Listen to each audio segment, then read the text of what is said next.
Catherine et les siens ont dû fuir Paris insurgé et se réfugient en Bourgogne. La jeune fille séduit le tout-puissant duc Philippe. Cependant, au hasard des chemins, elle rencontre Arnaud de Montsalvi et s'en éprend éperdument. Ensemble, ils vivent le martyre de Jeanne d'Arc. Arnaud retrouve Catherine, ils se marient la nuit de Noël. Proscrit, il se réfugie à Montsalvi. Catherine attend un enfant. Bonheur trop bref. Mais un jour, Arnaud s'éloigne de Catherine, car suite au mauvais traitement subi dans les geôles de la Trémouille, il a contracté la lèpre. Catherine est désespérée. Avec l'aide de la reine Yolande, Catherine réussit à les venger tous les deux de la Trémouille. Le roi lui rend ses droits et son rang. De retour à Montsalvi, Catherine apprend qu'Arnaud, la croyant remariée, est parti pour Compostelle. En route, il est tombé entre les mains de Zobéida, sœur du calife de Grenade. Catherine se lance sur ses traces avec ses deux compagnons, Josse et Gauthier. À Grenade, elle voit passer Arnaud et la princesse Zobéida, dont la beauté l'épouvante. Elle supplie Abou de la faire entrer dans le palais de l'Alhambra. Abou la confie à Fatima la baigneuse. Elle entre au harem du calife. Elle y retrouve ses amis Margot et Marie. Le calife Mohammed l'a choisie pour la nuit suivante. Ébloui par sa beauté, il veut en faire sa favorite. Mais le grand vizir, qui complote contre lui, le persuade de quitter Grenade momentanément. Catherine, horrifiée, est le témoin d'une scène d'amour passionné entre Zobéida et Arnaud. Ivre de rage, elle s'abandonne à la jalousie et à la fureur.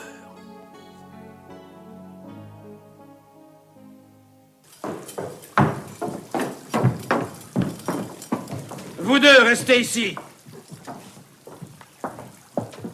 En aucun cas, Lumière de l'Aurore ne doit sortir de chez elle. M'avez compris? Quant à vous deux, suivez-moi.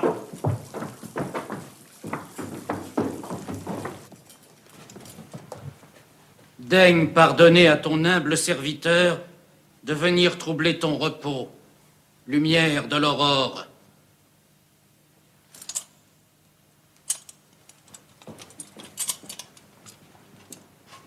Que me veux-tu, Ben Aben Banu Sarraj?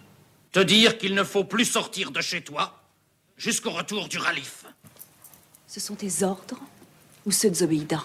Nous craignons tous la colère du maître. Et si par hasard il t'arrivait malheur, notre vie serait en danger. Le soleil brûle. L'eau noie. Le scorpion pique. La vipère porte la mort.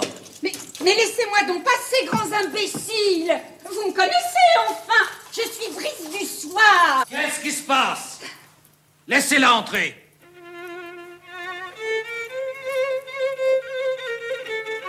Oh, Brice du soir, que viens-tu faire ici? Tenir compagnie à lumière de l'aurore, Seigneur. Moraïma l'a permis. Puisqu'on m'interdit de sortir de chez moi, on peut au moins me permettre de recevoir mes amis. Je suis une femme simple et honnête, Seigneur. Tu me connais? Oh oui, je te connais. Et si un jour tu cesses d'appartenir au Ralif, tu sais que tu as un ami sur lequel tu peux compter à l'Alhambra. Non! Bien, reste! Mais sois de retour au harem avant le lever du jour. C'est promis, Seigneur. Je chanterai ta louange jusqu'à mon dernier soupir. Oh, ma douce amie, ce qu'il ne faut pas faire pour servir tes intérêts. Et cette âne qui me roule des yeux doux. Sais-tu ce qu'on raconte? Non. Que pour se l'attacher, Zobéida est allée jusqu'à lui accorder ses faveurs. À lui? Elle ne recule devant rien pour arriver à ses fins, la bougresse. Je suis très inquiète de voir ce palais livré à ces deux scélérats. Mais tu l'as entendu, lui? Et si tu cesses d'appartenir au Ralif? Si d'aventure Mohammed ne revenait pas de son expédition? Et pour moi, ce serait la mort, j'en suis sûre. Margot, il faut que tu m'aides. Je dois sortir d'ici dès ce soir.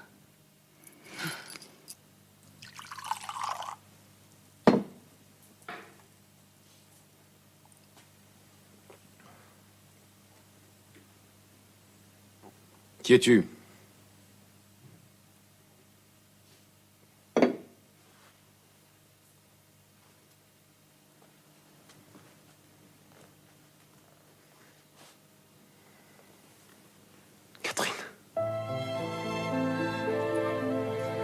ce n'est pas elle.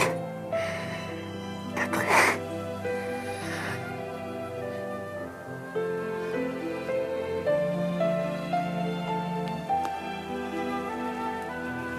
C'est Arnaud. C'est elle. Catherine.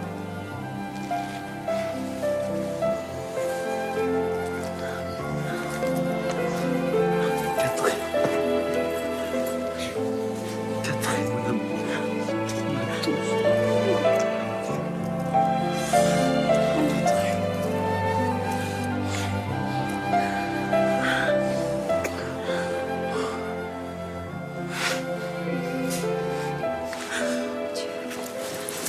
Arnaud, il faut fuir. Le calife a quitté Grenade et peut-être ne reviendra-t-il jamais. Et alors elle me fera tuer. Zobéida? Tu la connais donc? Oui, viens. Viens, je t'en supplie, nous sommes en grand danger tous les deux. Attends! Je veux savoir d'abord. Brézé, est-il devenu ton époux? Mais non. Brézé est un jeune fou qui parle à tort et à travers. Il nous a trompés. Catherine, si tu mens, tu ne mens pas.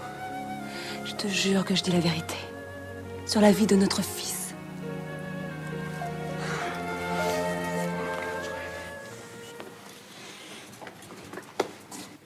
Oh, Catherine. Qui est cette femme, monseigneur? Ah. C'est donc celle-là.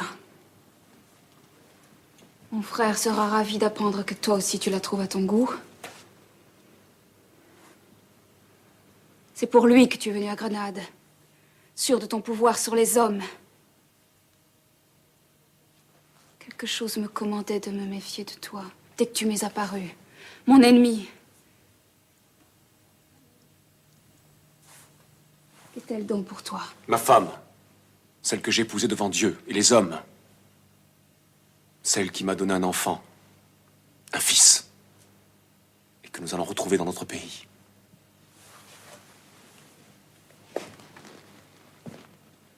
Laisse-nous partir, Zobéida.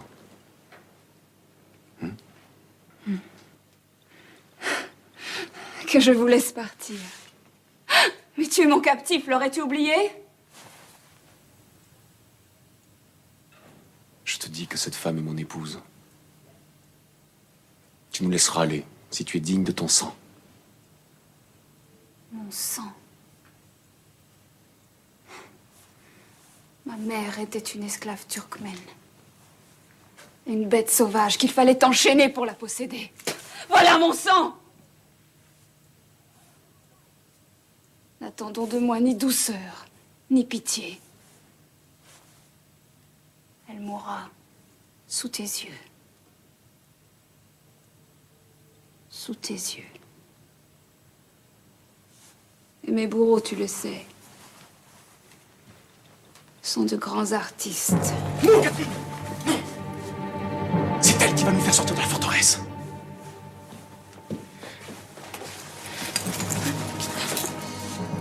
Tu vas nous faire sortir. Par la porte où tu fais entrer tes amants. Et je promets de t'épargner la vie. Allez, marche!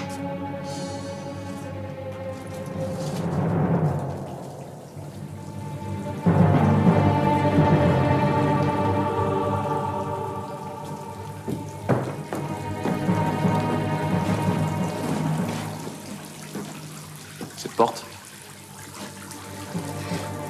Si tu mens... Catherine.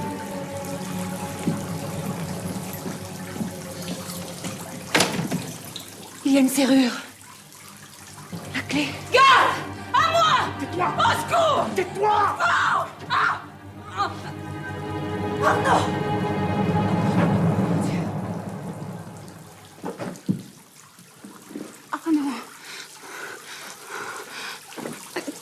C'est étonnant. Je t'aime.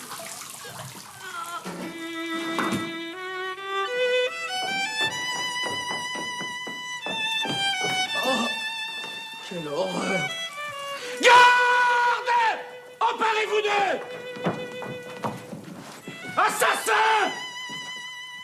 Tu as tué la princesse! Zobéida. Tu allais enlever la favorite du Ralif, à l'instant même où il est de retour de Grenade! On ne peut avoir de colère contre toi! Tu as perdu la raison! Garde, emmenez-moi ces deux chiens!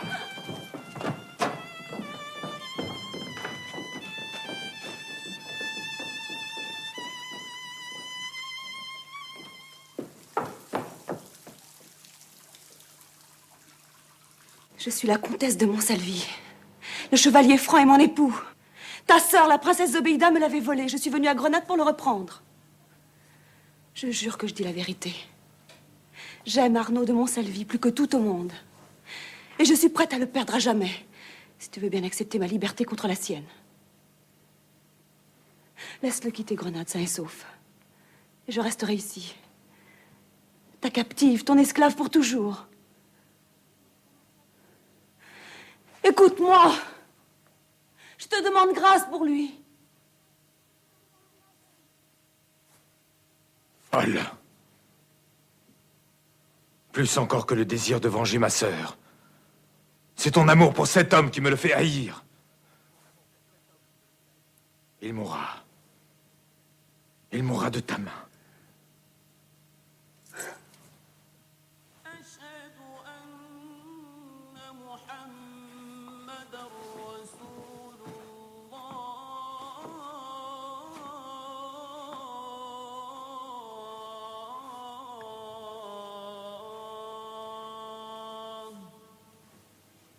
Bonjour, messire Abou.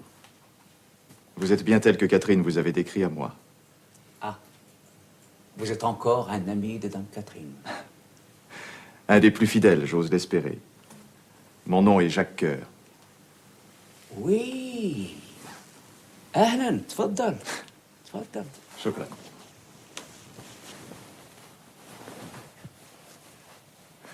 Jacques Coeur à Grenade. Voilà une nouvelle. J'ai su que la comtesse venait chercher ici Arnaud de Montsalvi. La reine Yolande m'a demandé de courir à Grenade pour protéger Catherine, si besoin était. Le besoin est, je vous assure. Qu'est-il arrivé? Oh. Elle s'est introduite au harem pour se rapprocher de son mari.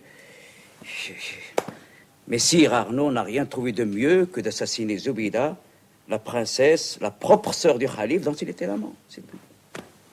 Mon Dieu. Dans 5 jours, le calife aura supplicié Arnaud, et la seule grâce qu'il accorde à Catherine est d'assister au supplice. C'est affreux. Cependant, on m'avait dit que le calife était un souverain raffiné et un poète.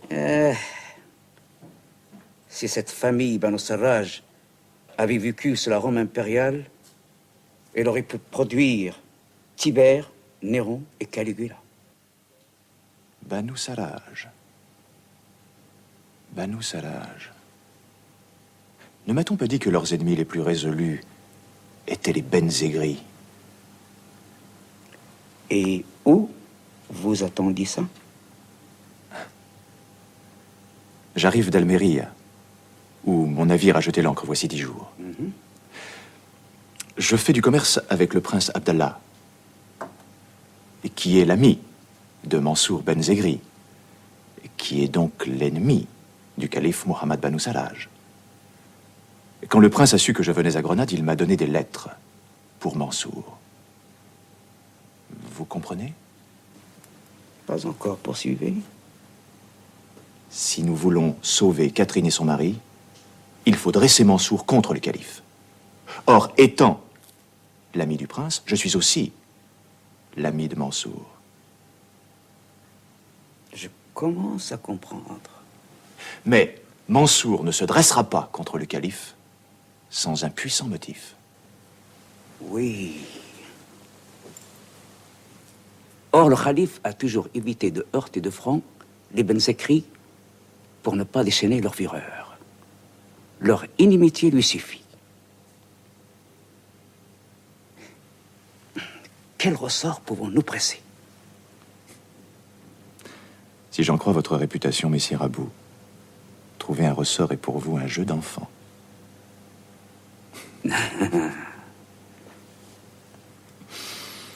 Je te prédis une belle réussite dans le commerce, mais sur cœur. Ah, tu sais ce que veulent tes partenaires. Le poète dit, il y a deux façons de déchiffrer le cœur de ton prochain. La mauvaise qui est de lui ouvrir sa poitrine, et la bonne qui est de déchiffrer son visage. Ahlan, ahlan.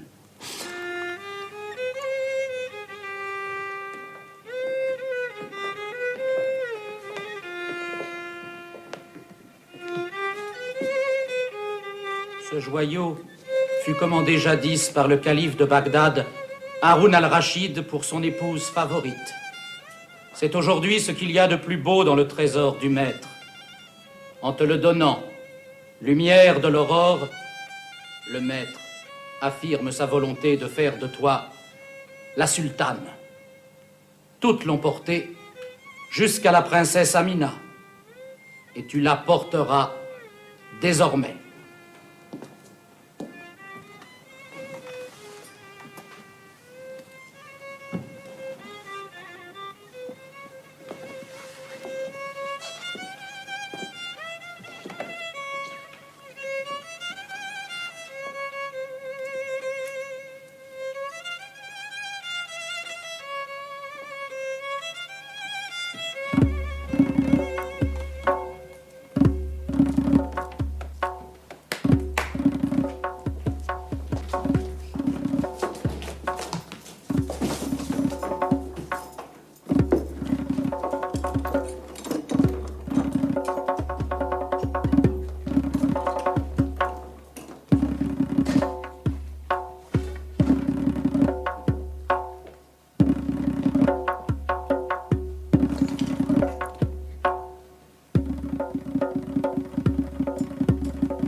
Celle-ci pour commencer, Maître Tout-Puissant.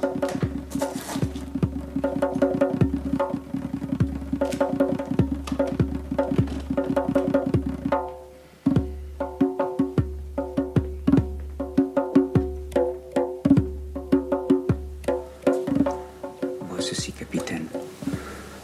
Ça vous donnera des forces.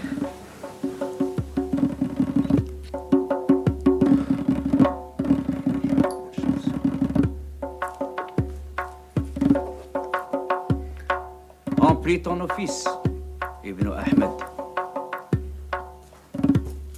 Écarte-toi! Tiens ta promesse à présent. À présent, lumière de l'aurore, déjà. Oui. Fidèle sujet du calife de Grenade, écoutez. Cette femme que vous voyez, ce soir deviendra mon épouse. En présent de noces, je lui accorde le privilège de tuer de sa main le meurtrier de ma sœur bien-aimée. Ainsi justice sera faite. Qui a tué une femme mourra de la main d'une femme.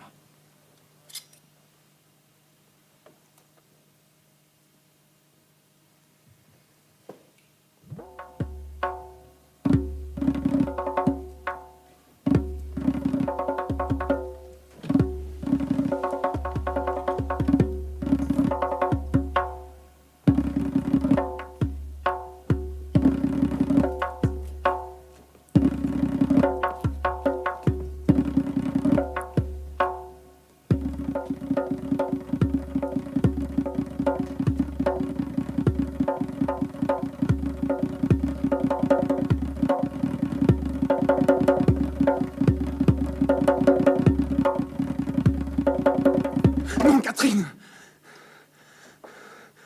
Laisse les bourreaux du calife faire leur travail. Allons, commandeur des croyants, je suis prêt. Tu vas voir comment c'est mourir à Montsalvi. Non! Non, Catherine! Il te charge de son crime. Écoutez tous, cette femme est mon épouse, la mère de mon fils. Et c'est pour elle que j'ai tué Zobéida. Écarte-toi, Catherine. Écarte-toi. Un chevalier ne peut mourir de la main d'une femme. Écarte-toi. Arnaud, je mourrai avec toi.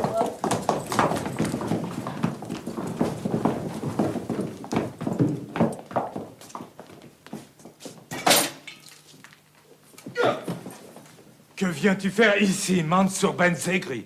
Te demandes des raisons de tes crimes et de ceux de tes chiens, Mohammed Bani Sarraj.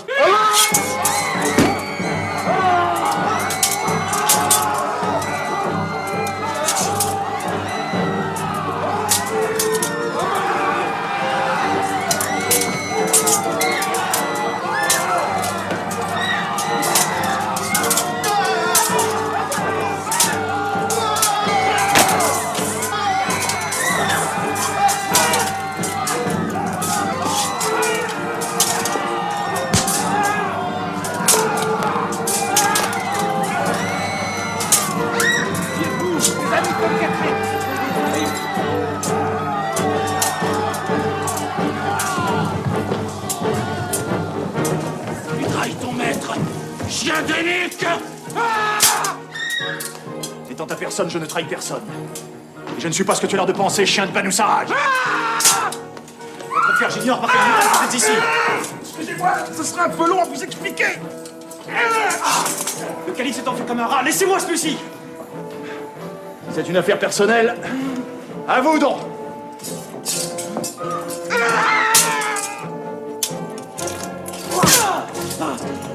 Chien de chrétien, j'ai trop tardé à t'arracher la langue et les yeux.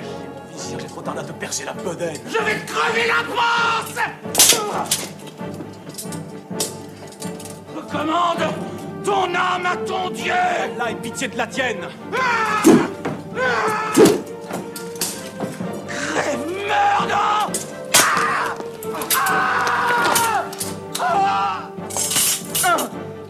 Moïse du soir.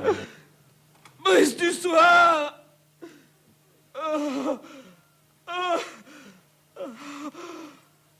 Si le calife venait à disparaître, tu sais qu'il te reste un ami à l'Alhambra.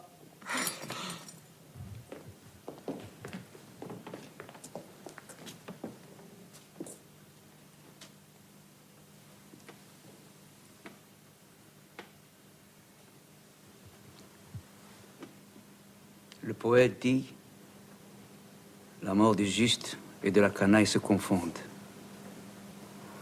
Chacun pense encore au lendemain.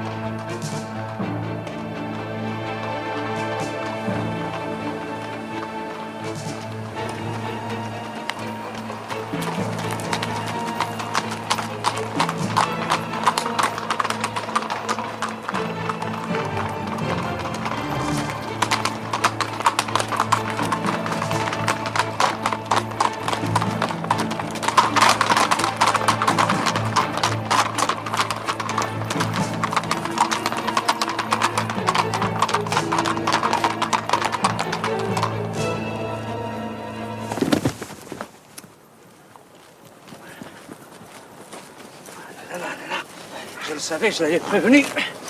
La drogue que je lui ai donnée, c'était pour lui soigner, c'était du passager. Il fallait pas qu'il voyage à cheval. Venez, aidez-moi. Doucement, doucement.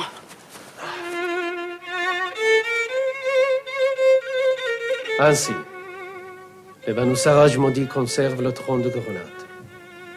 Et là, Seigneur, pour mettre fin au règne de Mohammed, il aurait fallu que ton ami Mansour Ben Zekri le tue et l'affaire n'a pas pris le tour qu'il espérait. Mansour est un homme avisé, cependant. Pourquoi n'a-t-il pas attendu un moment plus propice pour abattre son ennemi? Oh, c'est la passion qui l'a aveuglé, mon Seigneur. La passion. Oui. Je parle de cette passion qui s'empare du cœur de l'homme à la pensée de la femme aimée. Mansour aimait une femme? Oui, s'il est encore en vie, il l'aime toujours. Cette femme, c'est celle du calife, la sultane Amina. Tu sais sans doute que la princesse Zubeida a été assassinée par l'un de ses amants. On me l'a rapporté. Zobeida était une femme cruelle et impudique, comme sa mère, une fille d'esclave. Elle a eu la femme qu'elle méritait. Et celui qui l'a tuée n'a fait que justice. Tous les gens de bien partagent ton avis, monseigneur. Tout à fait. Tout à fait. Imagine que quelqu'un a fait courir un bruit étrange. Le vizir, Ibn Ahmed Ben Sarraj... Chien. Triple fils de chien. Je vois que tu l'as bien connu, monseigneur. Le bruit a couru que Ibn Ahmed, fou de douleur, a la pensée que Zubeida avait été assassinée. Il avait été son amant, n'est-ce pas? L'Alhambra de Grenade est devenue l'antre de la débauche et de l'infamie. Oh, et bien pis encore. Le bruit a couru donc que pour venger Zubeida, le vizir avait fait assassiner Amina. C'était vrai? Non, non, totalement faux, mais pas invraisemblable. Quand ce bruit est arrivé aux oreilles de Mansour, avec une rapidité stupéfiante, Mansour est devenu comme fou. Il a marché sur le palais avec quelques hommes pour tuer le calife et son vizir.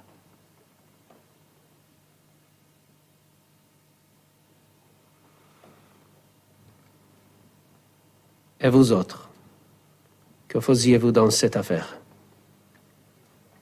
J'étais à Grenade pour obtenir la délivrance de la dame de Monsalvi, que tu vois à mes côtés. La surprise créée par l'attaque de Mansour m'a permis de la sauver, sans coup férir.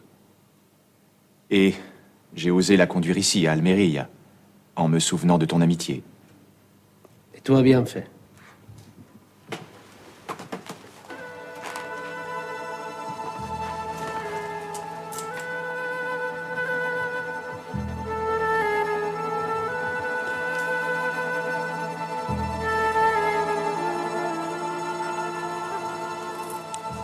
Ainsi, tu es la comtesse de Monsalvi. Tu me connais donc, prince? Des voyageurs venus de pays de Francs m'ont parlé de toi, en me vantant ta beauté. On dit que tu as régné sur la cour du grand-duc d'Occident. J'ai figuré au nombre des dames de la cour de Bourgogne, c'est vrai. Mais il y a bien longtemps déjà. Tu ne souhaites pas rester à Almeria? Rester? J'aurais été heureux de te garder près de moi. Tu serais devenu le plus beau joyau de mon royaume. Je te remercie, prince, mais je suis mariée. Je sais que, selon ta religion, un homme peut prendre plusieurs femmes, mais qu'une femme ne peut prendre plusieurs hommes. Ma religion à moi m'interdit l'un et l'autre. Tu es une femme croyante? Toi? Je m'y efforce. Mais ce n'est pas toujours facile avec la vie que le destin lui fait mener, monseigneur. Bien. Vous pouvez demeurer chez moi, quoi qu'il arrive, aussi longtemps qu'il vous plaira. Grand merci, prince. Ma nef va charger des marchandises dans ton port. Dès que le chargement sera terminé, nous prendrons la mer pour Marseille. C'est bien. Je ferai savoir à nos pirates qu'ils te laissent en paix. D'ici là, je rendrai votre séjour assez doux pour que vous souhaitiez revoir mon pays. Shukran, Moulay. La première fois que j'aperçus ton visage au-dessus du mien, c'était dans une auberge de Saint-Quentin. Il y a plus de 10 ans. C'était l'auberge du Grand Charlemagne. Oui. Tu avais une épaule brisée et la tête aussi cabossée que ton armure. En revenant à moi quand je t'ai aperçu... Qui t'ai crié « Ah, le diable, mon Dieu, qu'ai-je donc fait pour aller en enfer ?» Et je t'ai répondu « L'heure n'est pas encore venue, jeune homme. »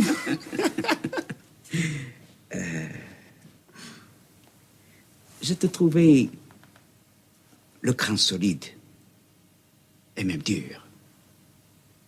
Et tu as vu comme les événements m'ont donné raison. Il y avait aussi dans cette auberge à Saint-Quentin une jeune femme.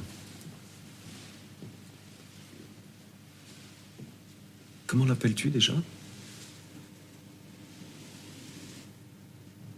Catherine. Ah oui. Catherine. Au premier regard, j'ai senti que cette femme allait tenir une grande place dans mon existence.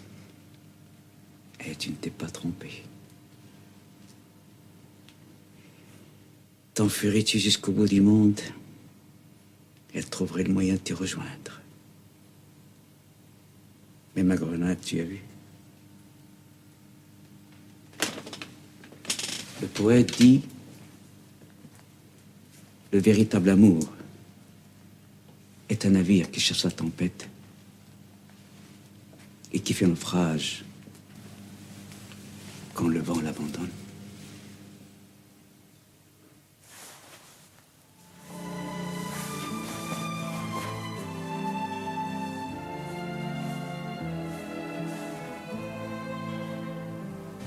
Ma douce.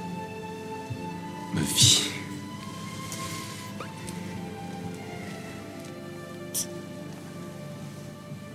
Pourquoi a-t-il fallu vivre tout ce temps si loin l'un de l'autre? Dieu, je t'en supplie. Préserve-nous dorénavant d'une pareille épreuve.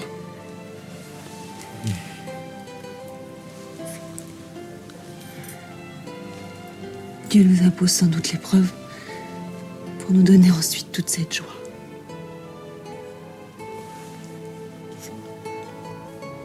Sais-tu quel a été le plus beau jour de ma vie? Je le connais. Je le connais, ce fut aussi le mien. Le bourreau nous fit sortir de prison, nous enferma dans un sac et nous jeta à la Seine. J'étais dans tes bras pour toujours. J'étais dans tes bras jusqu'à la fin des temps.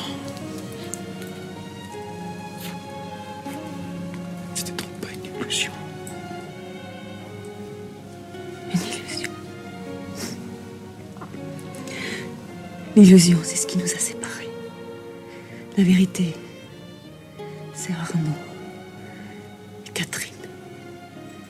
Jusqu'à la fin des temps.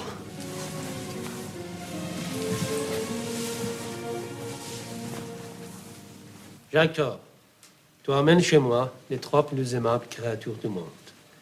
Et toi, c'est hardi pour les ramener. Si cela peut te consoler, prince, apprends qu'aucune des 3 n'est à moi non plus. Et que j'en suis au désespoir. Ta douleur apaise la mienne. Retournez donc au pays des Francs, et qu'Allah vous accorde des vents favorables.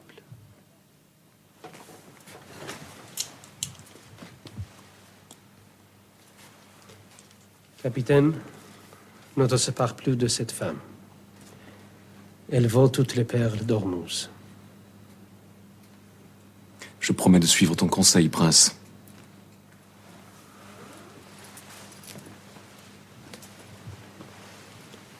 Et toi, que feras-tu? Avec ta permission, je resterai quelque temps à Almeria. Le séjour à Grenade ne m'est guère salubre. Tu seras mon médecin. Je suis à tes pieds, monseigneur.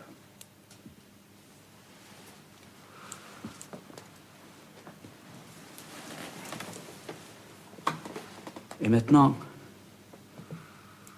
permets-moi de dire adieu à ma fille chérie.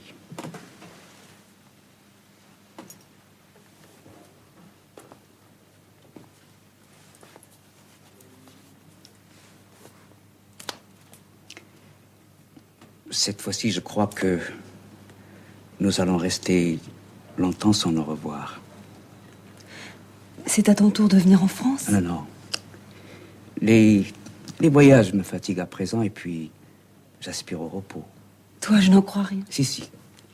Et puis, voilà quelques années que je caresse le projet d'écrire un traité sur la médecine. Les années passent, il est temps de me mettre à la tâche. Car le poète dit: la jeune fille court les champs en riant, les fleurs dans les cheveux. Homme sage, détourne tes yeux d'elle et ne songe plus qu'à l'étude. Voilà.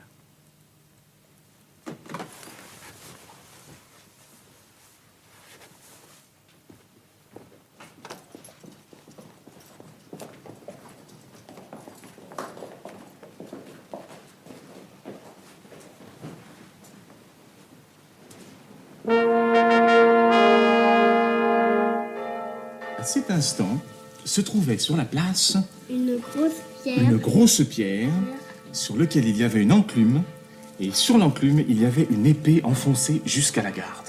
Grande comme ça. Grande comme ça. Grande comme À cet instant, l'archevêque, alerté en hâte de ce miracle, Et couper le truc. et non, il est venu regarder et il a vu qu'il y avait une inscription en lettres d'or. Et cette inscription, elle disait « Celui qui retirera l'épée sera le roi élu. » Tu te rends compte? Eh bien, Zatra, où étiez-vous passé? J'espère que vous avez assisté au baptême de notre filleule, elle a été sage comme un amour. C'est ce qui m'étonne le plus. Elle ressemble à son père comme deux gouttes d'eau. Oh, ma réputation est une vérité à présent. Je suis l'homme le plus amène qui soit. N'est-ce pas, madame? Nous verrons ça à l'usage. Mais que faisais-tu ici? Eh bien, nous vous attendions, Michel et moi. Assis-toi, Michel. Madame la reine, Monseigneur le Connétable, avec votre permission, j'aimerais dire quelques mots. Tu vas nous faire un discours, toi? Je voudrais dire ici la joie qui est la nôtre d'assister à la résurrection de Montsalvi, sanctifié par le baptême de Damoiselle Isabelle. En effet, pour nous tous, fidèles serviteurs du roi Charles, 7e du nom, le temps de l'espoir est revenu. Partout en France, l'anglais recule, partout... Mon ami, il tient encore Paris, la Normandie et l'Aquitaine. En effet, Monseigneur, mais je sais qu'avec la grâce de Dieu, vous en viendrez rapidement à bout. Il n'y a plus d'Armagnac, plus de Bourguignon. Cela reste à voir. Il reste à voir le duc Philippe à l'œuvre. Laissez-le parler. C'est à toi à présent que je veux m'adresser, Arnaud, mon frère. Nous t'avons cru mort et nous en étions inconsolables. Rien n'est plus vrai. Tu nous es revenu et nous en remercions Dieu, à genoux. Quant à vous, Catherine, qui êtes allée chercher votre époux jusqu'aux portes de la mort, je voudrais vous dire combien nous sommes fiers et heureux d'être aujourd'hui vos hôtes et à jamais vos amis.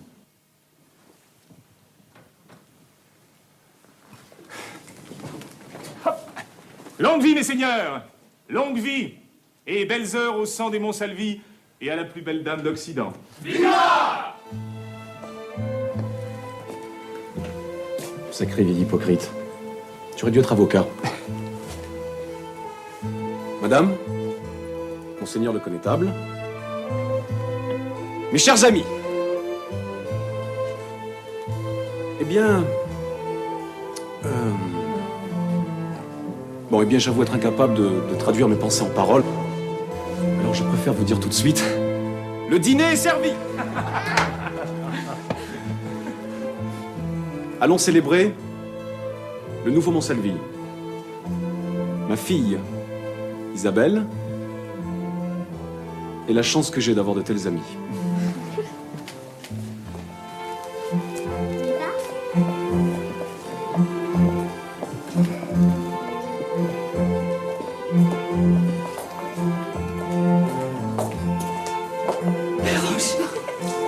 Mais d'où sortez-vous? De la rivière, Dame Catherine. J'ai été pêcher à l'aube et le flot a grossi et il m'a entraîné. Deviez-vous vraiment aller pêcher aujourd'hui? Nous avions tout ce qu'il faut pour dîner. Et puis, vous ne prenez jamais rien. Je sais, mais j'étais sûr que ça marcherait. Mais qui est-ce? Mon page, Béranger de Roquemorel. C'est Roquemorel de Cassanius. Ah. C'est aussi un poète, un rêveur, un pêcheur, que sais-je encore. Sa mère Mathilde l'avait confié à un couvent pour en faire un homme d'église et il s'est enfui en mettant le feu. Eh bien, pour un poète. Je vais étudier, mais je ne veux pas être moine. Sa mère et ses frères l'ont confié à mon époux pour qu'il essaie d'en faire quelque chose. Et on est des grands guerriers chez les Roquemorel. Eh bien, mon garçon, je vous conseille d'aller vous changer un peu vite. Si Messire nous vous voit dans cet état, il vous écorche tout vif. Allez, venez.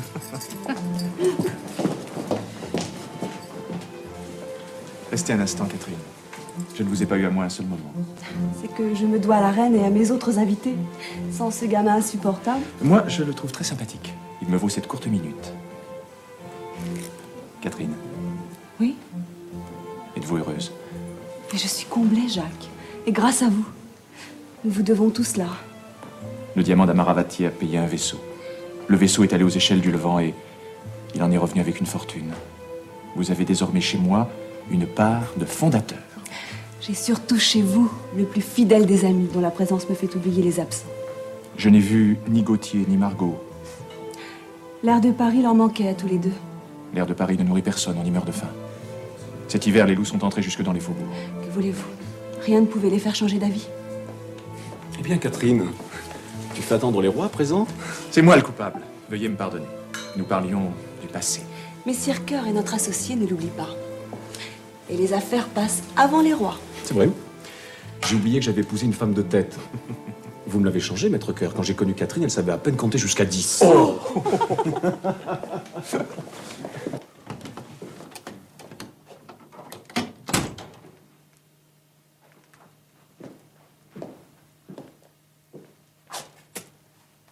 Venez vous asseoir là, comte.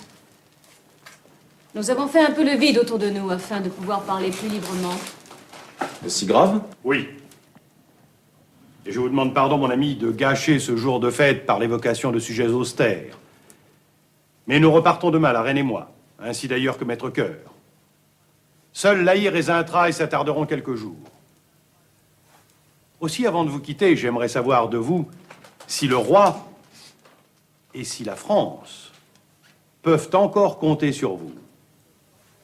Ça va sans dire. Tant que je vivrai, nous serons au service du roi, moi, mes biens et ma famille. Ce n'est pas ce que je veux dire. En dépit des paroles d'espoir de Zintraille, les combats sont loin d'être terminés. L'Anglais s'accroche au sol de France comme un sanglier forcé à sa bauge. Et il tient toujours Paris. Il faut l'en chasser à jamais. Et pour cela, j'ai besoin d'hommes tels que vous.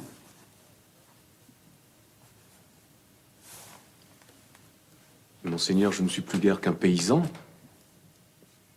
Et aussi, je l'avoue, un homme fatigué. Tant de combats, de blessures, de prisons et d'aventures. J'aimerais vivre un peu pour les miens. Et aussi pour mes gens. Vous êtes trop jeune pour la retraite, Arnaud de Montsalvi. L'idée de vos compagnons d'armes repartant au combat sans vous ne vous est pas pénible? Si, bien sûr. Montsalvi, vous m'êtes indispensable. Car j'ai vu ici aujourd'hui des chevaliers que j'aimerais fort enrôler sous ma bannière. Mais si vous ne venez pas, aucun de vos Auvergnats ne viendra. Ils vous tiennent en trop haute estime. Mon fils aussi t'a en haute estime. Tu sais ce qu'il m'a dit aujourd'hui? Il m'a dit: ma mère est la plus belle dame du monde et mon père le plus grand capitaine. Tais-toi, capitaine.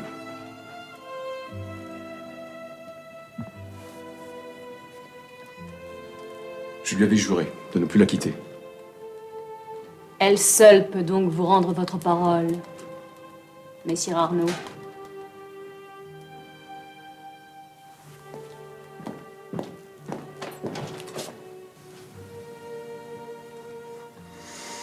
Bon, inutile de me mettre l'esprit plus longtemps à la torture, je ne pourrai jamais te mentir.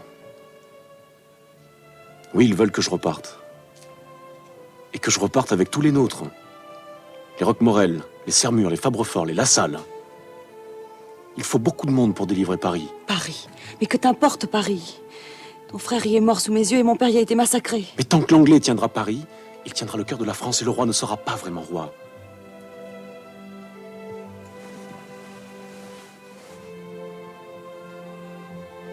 Laisse-moi partir. J'ai le cœur navré de te demander ça, mais il faut que je parte. Imagines-tu que Montsalvi se dérobe à l'heure du moment capital? J'y laisserai l'honneur. Et peut-être l'amour de notre fils. Michel?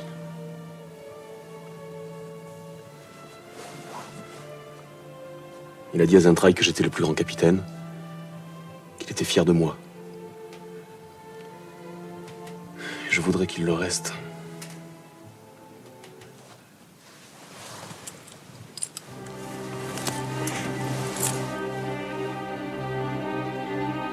Que Dieu vous garde et vous bénisse, vous qui allez combattre encore pour la liberté du royaume, et qu'il daigne vous accorder, avec la libération de Paris, d'être ceux qui chasseront à jamais l'ennemi hors de France.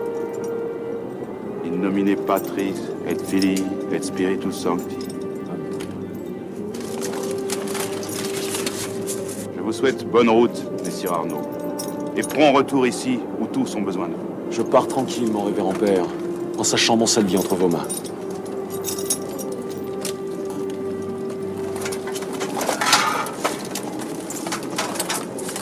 À toi, je confie le château.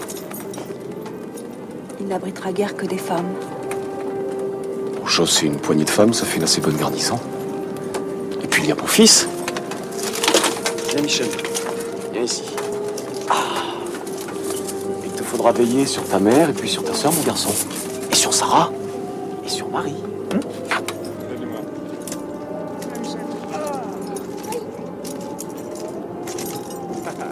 C'est très bien, Michel, tu n'as pas pleuré.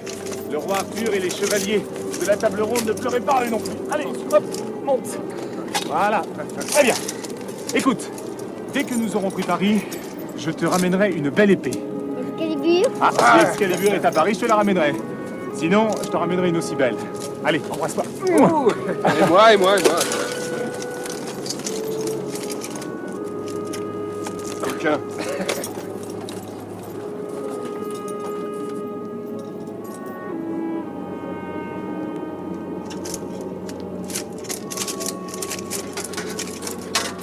Fortuna, tu auras la garde du château avec Joss.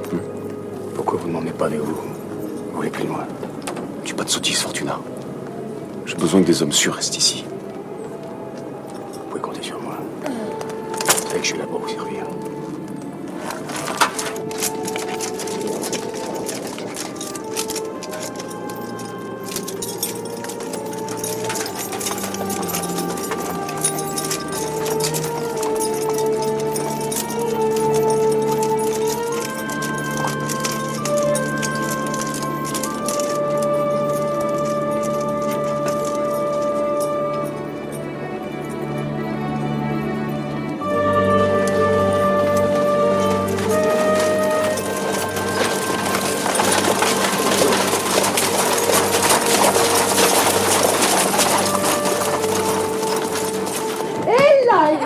Jeune homme, un instant, c'est l'heure de votre souper, vous venez avec moi. Je vous laisse le marmot un instant, Dame Catherine. Allez.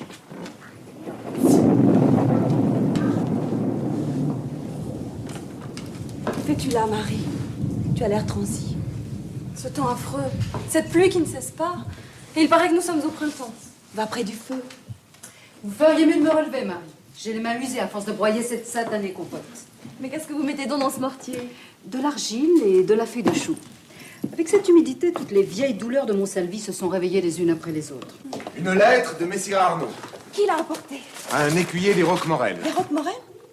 Des Roquemorel? Mais où est Béranger? Où veux-tu qu'il soit? À la pêche, bien sûr.